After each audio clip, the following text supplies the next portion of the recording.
On est toujours dans cette idée que Moïse et Josué sont liés et à un certain moment, Moïse doit imposer les mains à Josué, c'est Dieu qui lui dit, et il est donc chef militaire, mais il est aussi rempli de l'esprit de sagesse. Et cela veut dire que c'est une personne qui est remplie de sagesse, c'est quelqu'un qui applique les prescriptions de Dieu. Moïse doit aussi transmettre une partie de sa gloire, son autorité, sa dignité sur Josué. Un tout petit peu comme si vous vous rappelez Élisée.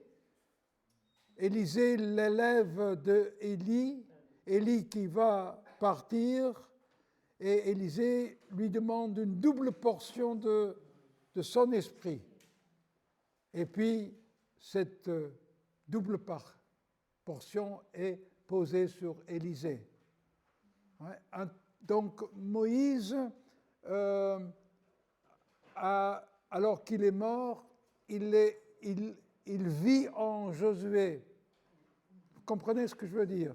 Il continue la mission, et pas seulement qu'il la continue, mais aussi il l'achève, conquérir le pays.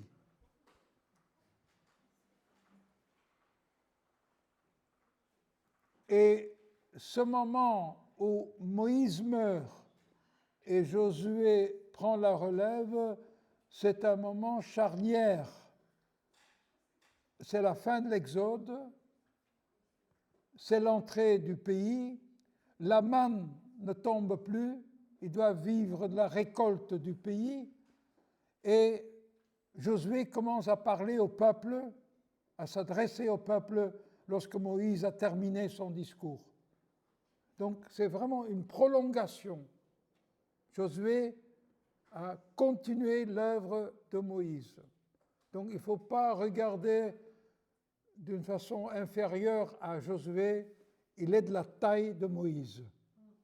Mais dans la tradition juive, c'est Moïse qui l'emporte, parce que c'est lui qui a constitué la Torah. Il n'a pas écrit la Torah, il est dit qu'il a écrit les 10 paroles sur les 2 tables, mais aussi Josué, il a fait ça aussi.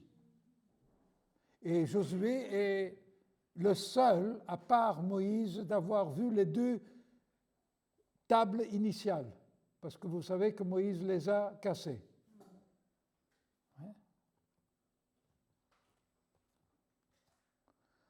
Alors, ok. Je pense avoir dit que le début et la fin du livre de Josué sont primordiales. Ici, c'est le début, et regardez un tout petit peu comment ce discours de Dieu à Josué est constitué.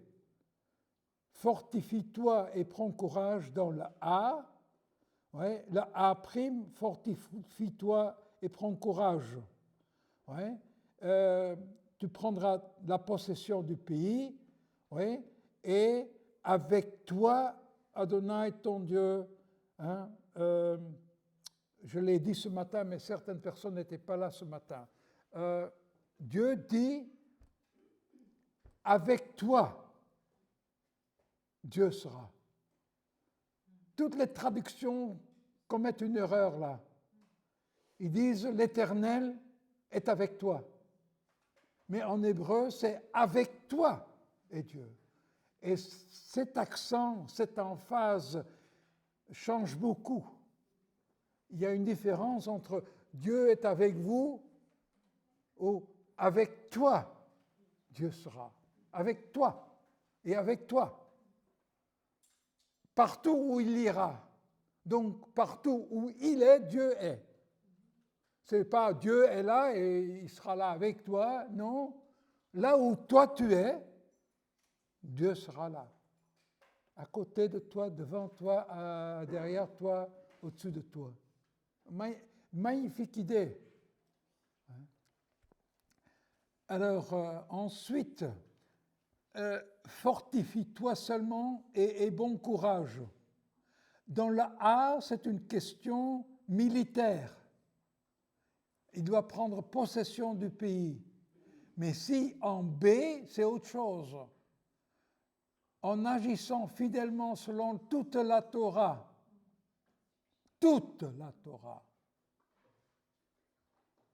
c'est comme Jésus, le deuxième Josué, le dit, hein? On ne peut pas enlever un iota de la Torah.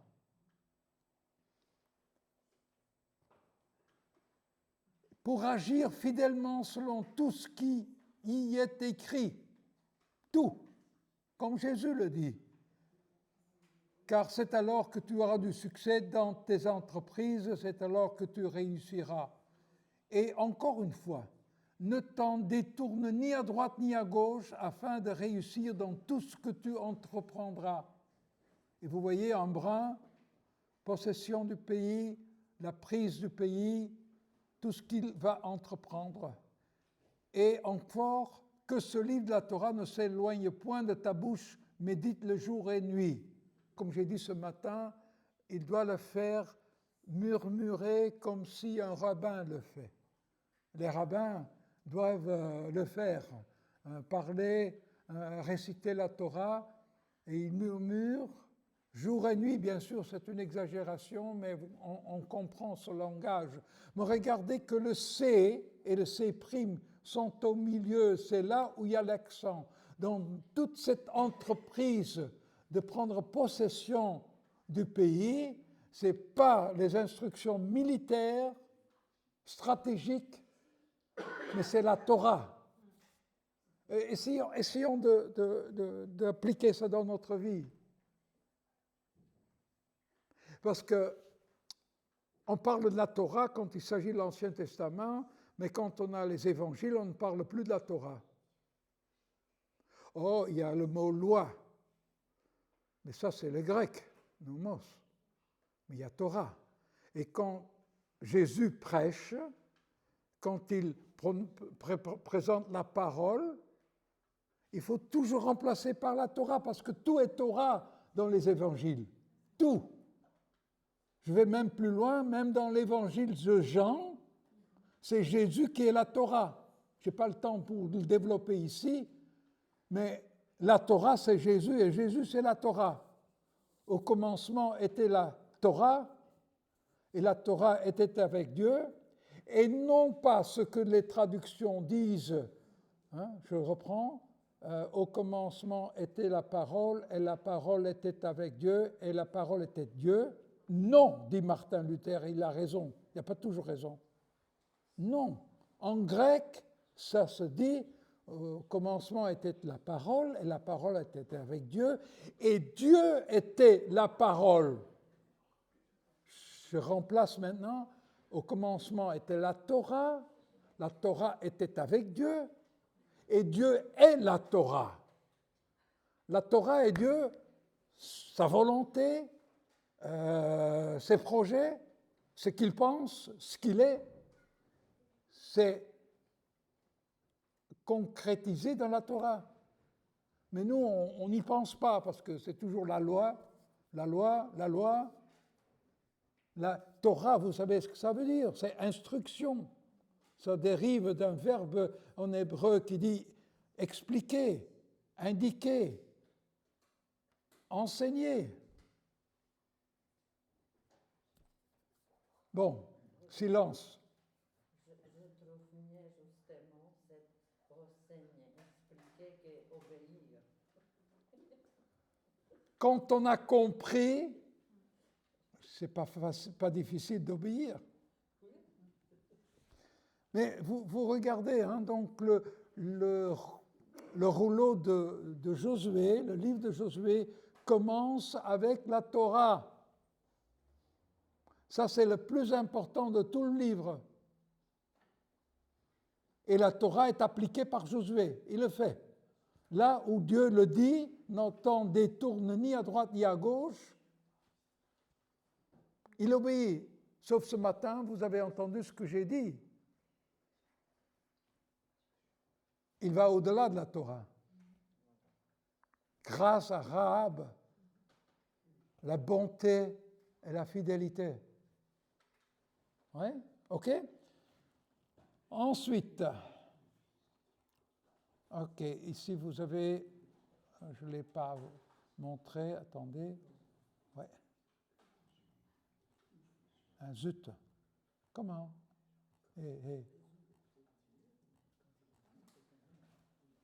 Ça ne bouge pas. Ah, voilà, vous voyez la flèche? C'est ça le noyau. C'est ça qui importe. Maintenant, ça c'est le début du rouleau. Regardons maintenant la fin le discours final de Josué. Maintenant, craignez Adonai et servez-le avec intégrité et fidélité. Faites disparaître les dieux qu'ont servi vos pères. De l'autre côté du fleuve, le fleuve c'est l'Euphrate. Hein. Quand il y a le fleuve, c'est l'Euphrate. C'est la grande rivière qui sépare Mésopotamie et la Syrie. Et le Nil, bien sûr. Et servez Adonai. Et si vous ne trouvez pas bon de servir Adonai, choisissez aujourd'hui qui vous voulez servir.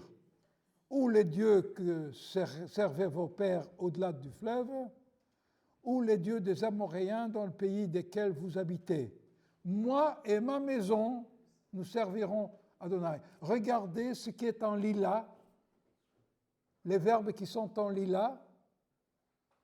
Craignez, servez, servi, servez, servir, choisissez, servir, servez, serviront. C'est cet appel de choisir entre Dieu et Baal, Astarté et les autres dieux, Marduk, Bel, nommez-les. Ça vous va? C'est ainsi que Josué arrive à convaincre le peuple. Nous servirons Adonai notre Dieu et nous écouterons sa voix. Début de Josué, la Torah. La fin, choisissez pour Dieu parce que la Torah vous l'enseigne. La Torah vous invite à servir Dieu, à choisir pour lui et se distancier des dieux de vos pères. Maintenant, si vous placez ce texte dans l'exil, ils sont en exil, les Judéens, parce que leurs pères n'ont pas obéi à la Torah et ils ont servi d'autres dieux. C'est des miroirs. Vous suivez? Vous voyez ce que je veux dire? Donc, dans le passé, les pères d'Abraham ont servi d'autres dieux. C'est lui qui a répondu à cet appel de Dieu. OK? Et maintenant, ils sont en exil et leurs pères ont fait pareil. Ils ont servi d'autres dieux. Maintenant, il y a l'appel en exil, crise existentielle. Vous vous rendez compte? Qu'est-ce qui importe?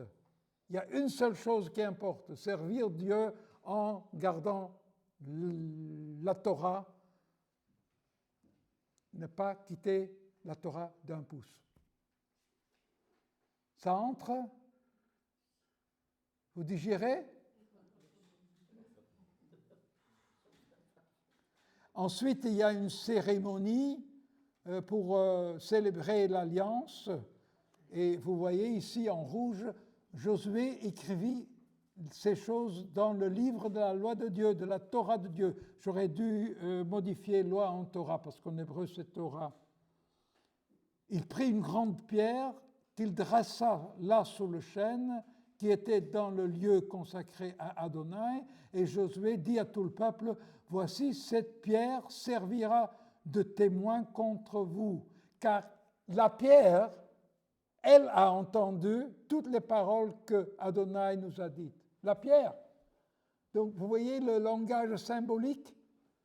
Et si on arrive à se mettre dans cette dimension symbolique, les symboles des objets, des chiffres, pourquoi est-ce qu'il y a 12 tribus?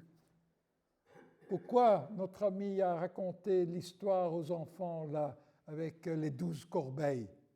Je ne le vois pas, il se cache là derrière, tu te caches derrière Michel là. Hey, où es-tu, Kate? Hein? 12 paniers, 5 pains. Pourquoi 5 pains? Vous savez pourquoi 5 pains? David a donné 5 pains à ses amis, mais 5, c'est le symbole de la Torah. Les 5 pains, l'homme ne vivra pas de pain seulement, mais de toute parole qui sort de la bouche de l'Éternel. Eh bien, le pain et la parole, c'est pareil. Et quand on distribue la Torah, il restera toujours de la Torah. La Torah est inépuisable. Vous voyez? C'est ce langage symbolique et des chiffres. Mais quand on y pense, s'il vous plaît, soyez un peu cartésien. Prenez les choses à la lettre, littéralement. Où est-ce que vous en arrivez? Récit de Luc. Ils sont dans un endroit désertique, ils ont faim, il y a 5 pains, il y a 5000 hommes, mâles. Il y a aussi les femmes et les enfants, parce qu'il a enseigné toute la journée le peuple. Ouais. Et les 12 doivent distribuer 5 pains. Alors, 5000 hommes, mettez en groupe de combien? De 100. Oui. Donc, chaque apôtre doit servir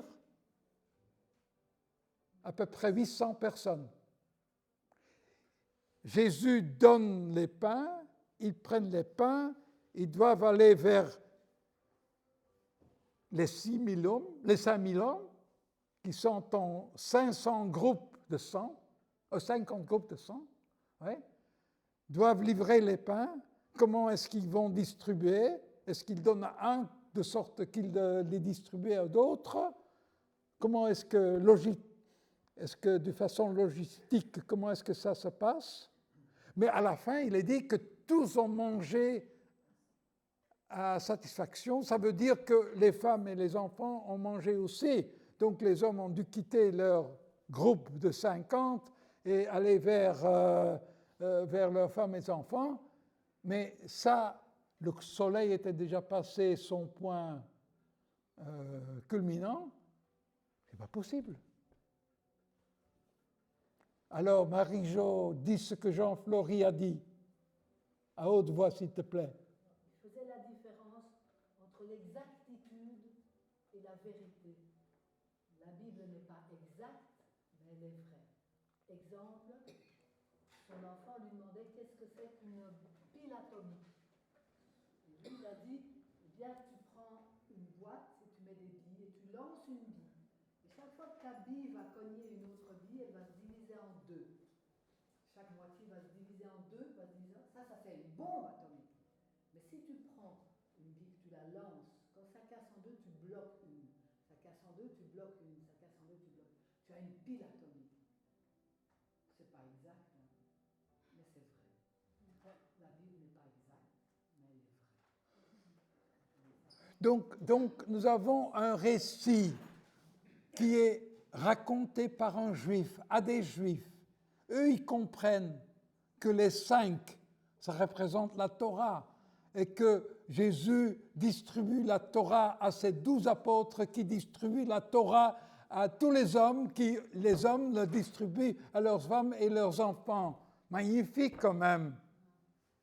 Mais si nous restons à la lettre, la conférence générale impose qu'on lit la Bible à la lettre, de façon littérale, moi je ne fais pas partie, je n'obéis pas.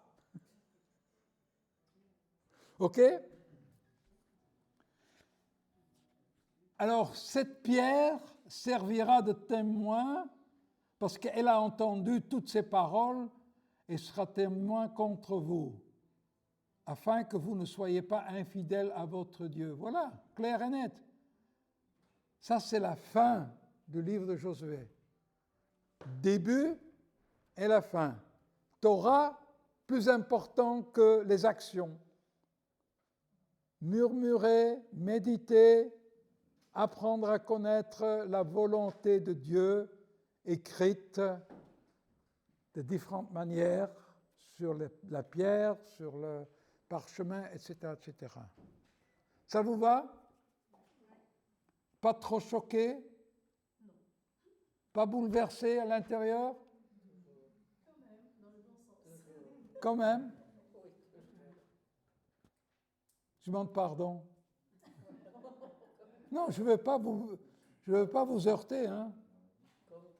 Mais il faut que je partage ce que je pense avoir compris.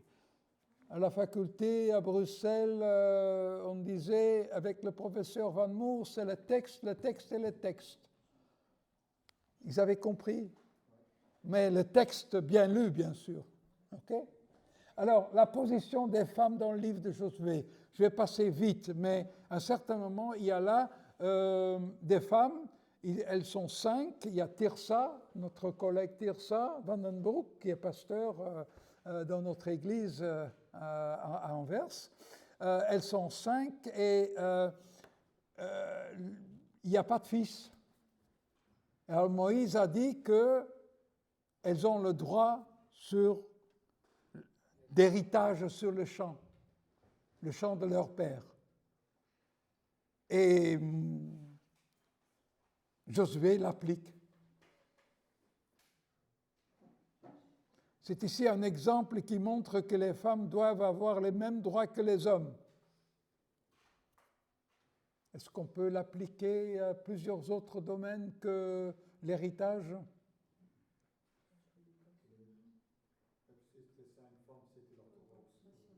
Pardon?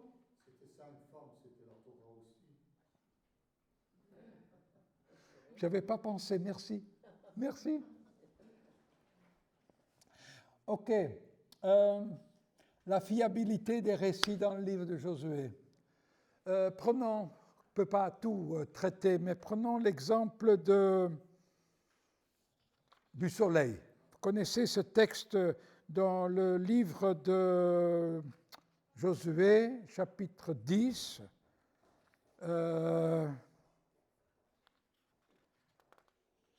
La bataille est en cours et Josué dit « Soleil, arrête-toi, lune, arrête-toi ».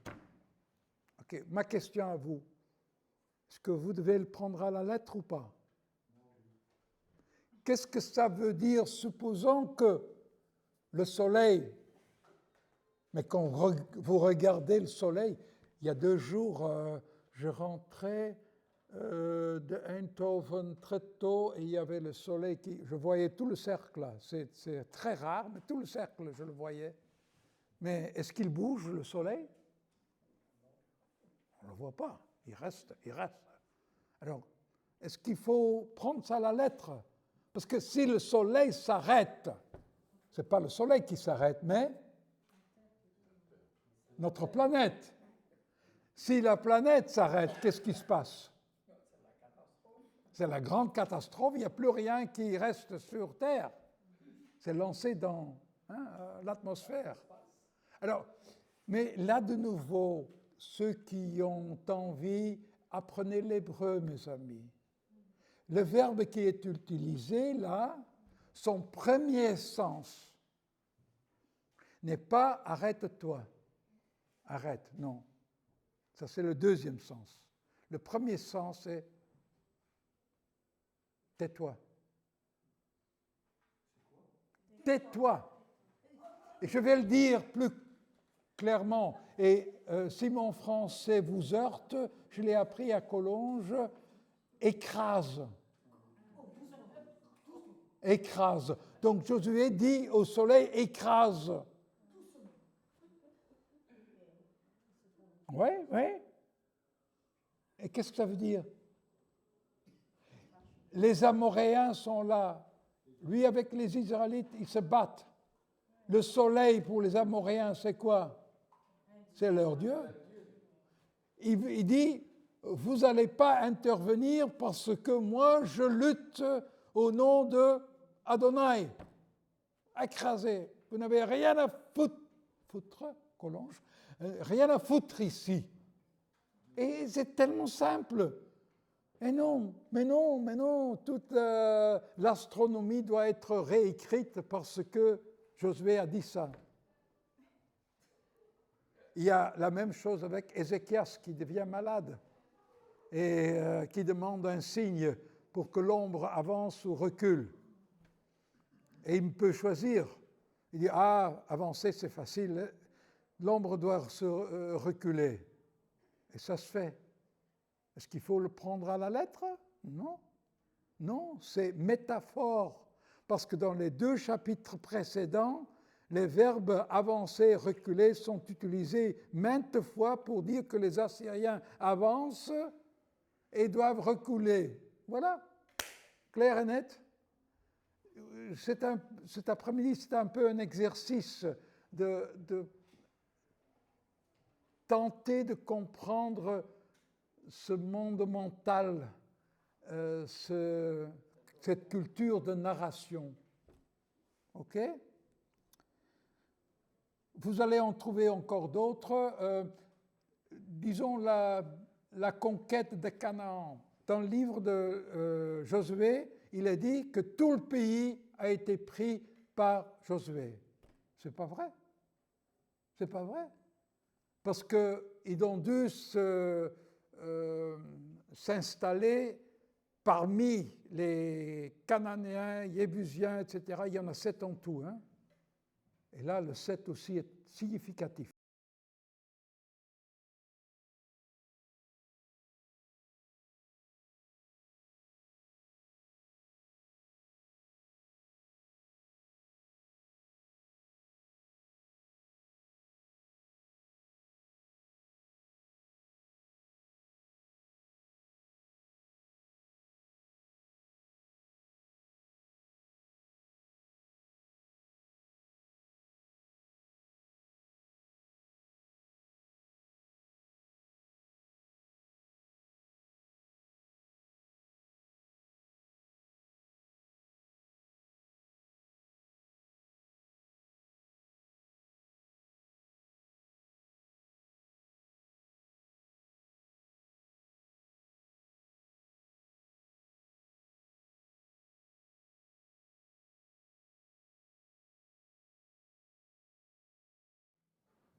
Séti I, Ramsès II, Ramsès III contrôlaient tout le pays de Canaan jusqu'en partie du Liban.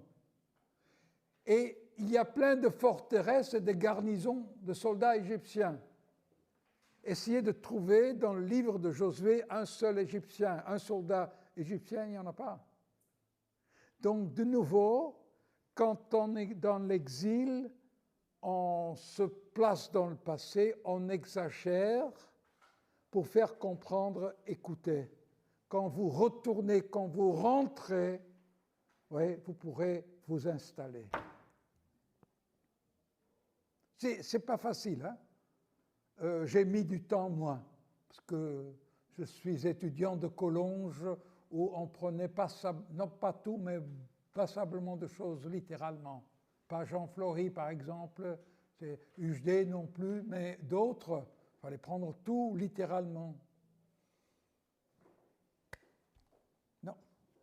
Donc, ce sera difficile pour vous dans les moments d'animation. Hein? Je ne mettrai pas trop l'accent sur le fait que ça ne s'est pas passé exactement comme ça, mais essayez de mettre l'accent sur le message qui en ressort. C'est ce que je vous suggère. Ici, avec vous, vous êtes animateur, vous voulez savoir plus, je dois ouvrir cette boîte et vous faire regarder à l'intérieur. Mais soyez prudents dans vos classe d'école du sabbat, oui, ne foncez pas, je ne fonce pas, je partage avec vous, avec quand même hésitation, parce que je sais que ça peut blesser, ça peut heurter, ça peut secouer, mais l'enseignement, c'est ça, c'est être secoué et progresser, avancer, et parfois quitter certaines de ces choses établies qu'on a acceptées depuis longtemps, qu'on doit revoir, reprogrammer. Ça vous va? Ok. Il y a encore un peu de temps. On se termine à 4h30. C'est bon, David? C'est la question de la violence dans le livre de Josué. Je vous ai dit au début que ça demanderait tout un après-midi, et encore, la violence dans la Bible. La violence qui apparaît dans la Bible hébraïque ou Ancien Testament a toujours posé un problème aux croyants. Qu'ils soient pratiquants, jeunes ou enfants, les pasteurs, les prédicateurs, les enseignants, les animateurs de jeunesse, les professeurs de religion et de Bible sont confrontés à la tâche difficile d'expliquer ce qu'ils considèrent comme une violence non chrétienne commise par des hommes, par Israël et voire par Dieu dans ce qu'ils considèrent comme la parole de Dieu. Vous êtes d'accord? Que ça nous gêne? Ça nous gêne, hein? Beaucoup. Alors, comment l'expliquer? Est-ce qu'il y a une explication potable, acceptable? Vous l'avez? Est-ce que ce n'est pas des jugements? Pardon? Est-ce que ce n'est pas des jugements? Parce que le jugement final, c'est aussi dur. Des jugements? Oui, sur les Cananéens, c'était un jugement, c'est vrai. Ouais. Donc, ils doivent exterminer toute la population de Jéricho. Est-ce que c'est votre conception de Dieu?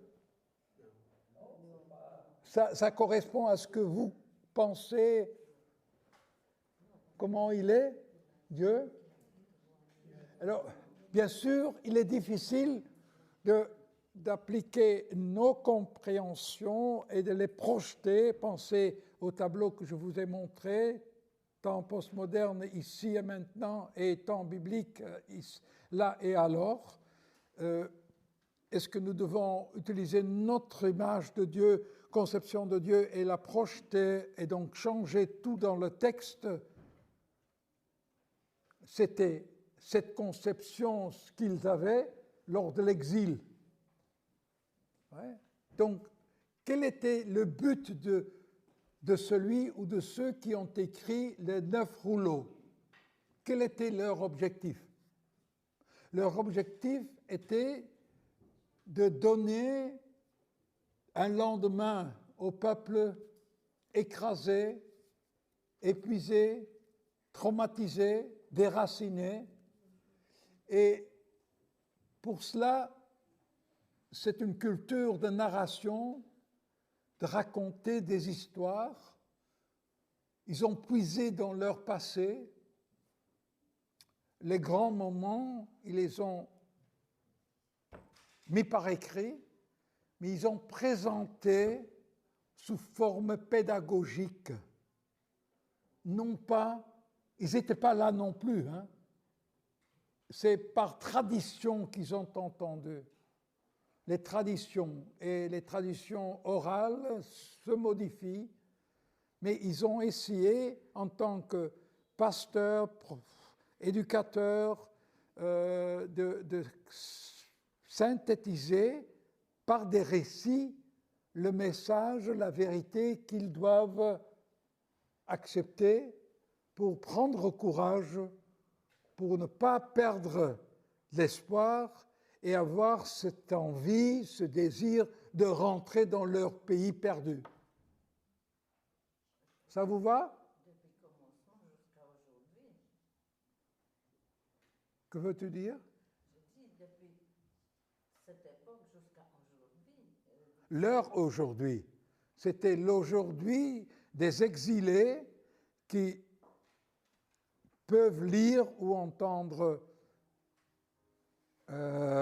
prononcer ces récits pour qu'ils prennent espoir, pour quand même maintenir leur confiance en Dieu et qu'ils ne perdent pas leur foi en Dieu.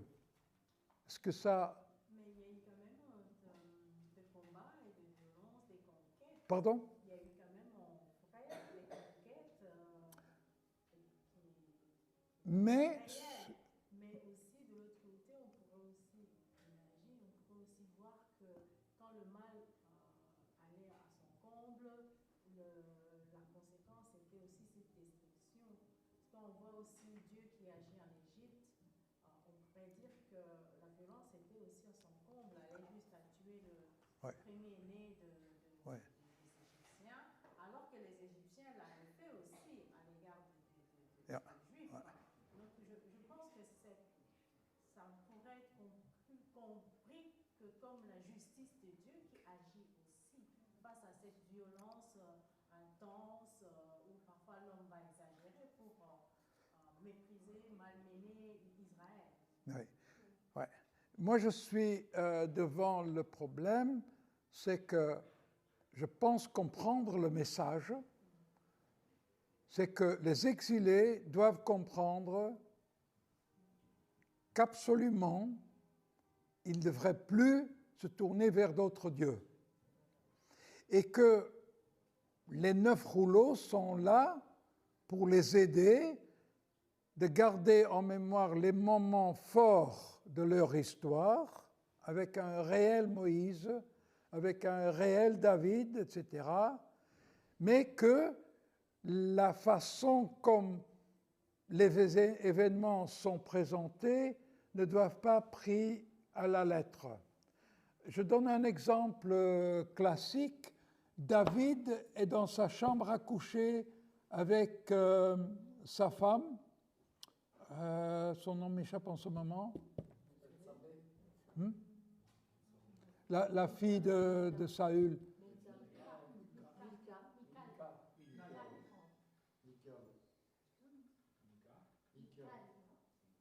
J'entends pas. Michal, oui, merci. Michal.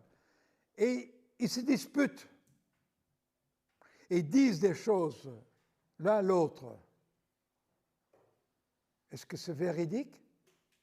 Est-ce que c'est exact? Est-ce qu'il y avait un journaliste derrière les rideaux qui a écrit ces choses? Mais non. Ce qu'ils ont dit, c'est une mise en théâtre, si vous permettez, la tension entre la maison de Saül et la maison de David,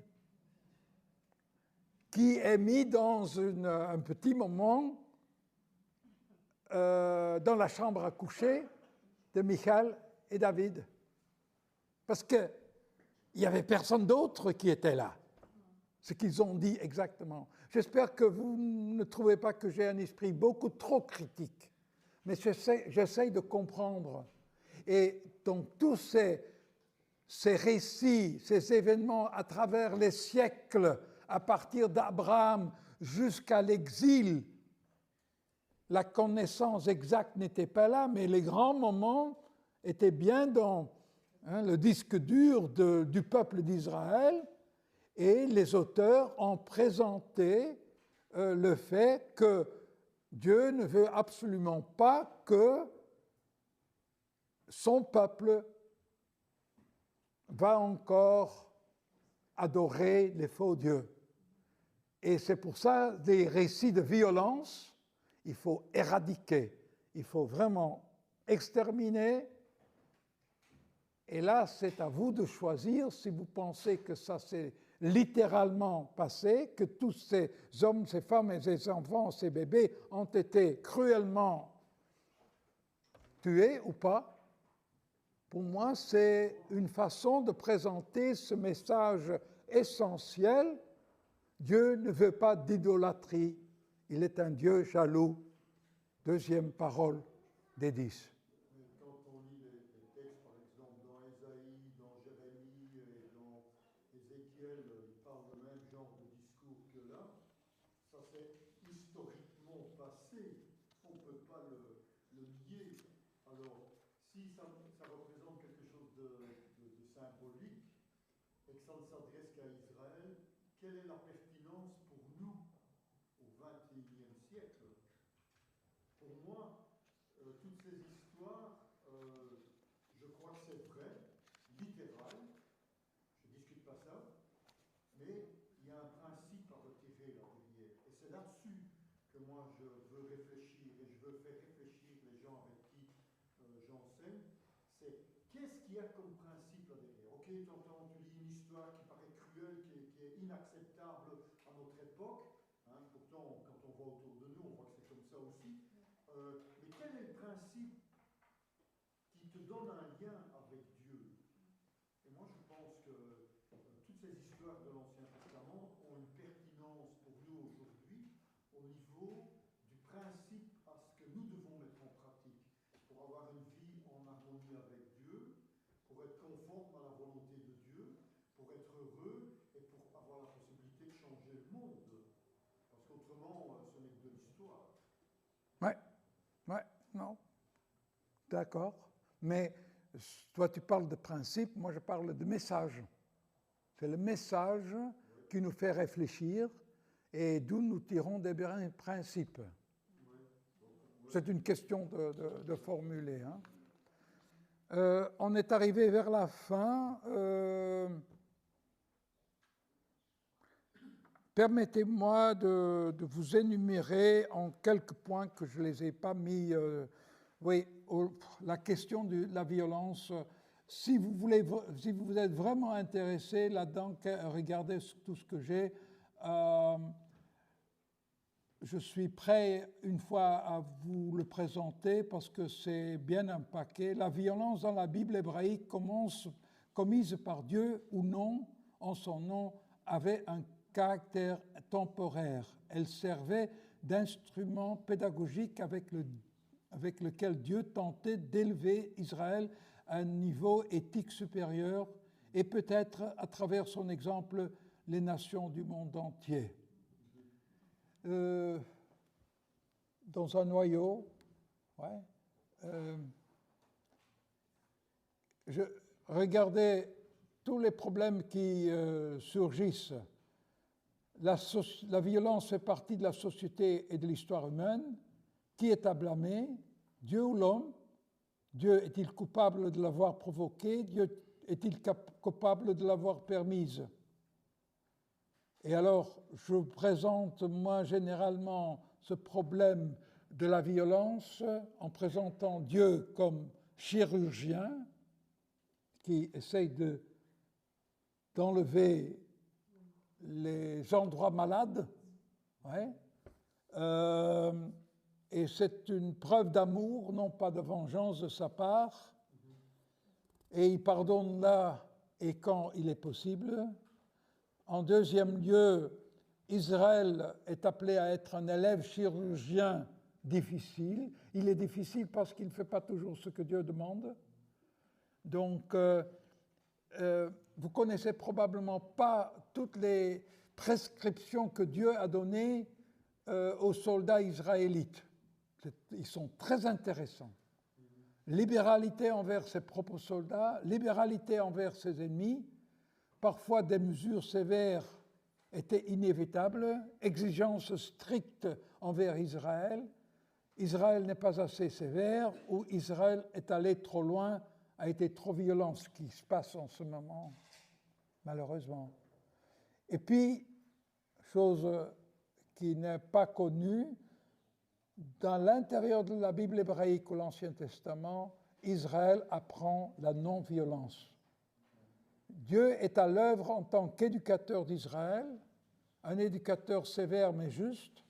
Le développement d'Israël de l'enfance à l'âge adulte, moi je vois à travers l'histoire, je vois que Dieu adapte ces mesures, les modifie, donne le temps à Israël de croître, d'arriver à une certaine maturité et il indique le chemin vers la non-violence et il y a beaucoup plus de non-violence que nous le pensons et l'idéal de Dieu, c'est la paix mondiale.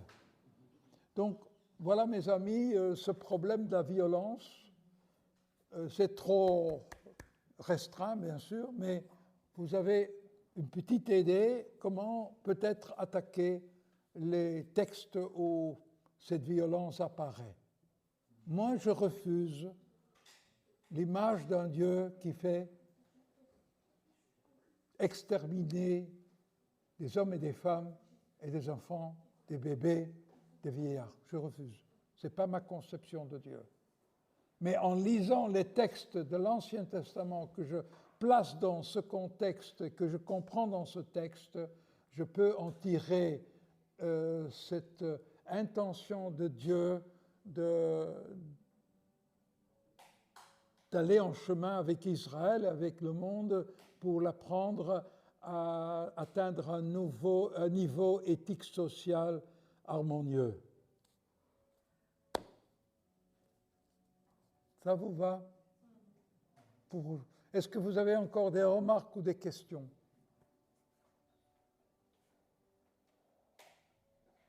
C'est un gros paquet, beaucoup trop. J'ai dit au début que vous allez être frustrés. Moi, je le suis aussi parce qu'il y a plein de choses qui auraient dû passer en revue. Mais on n'a jamais terminé.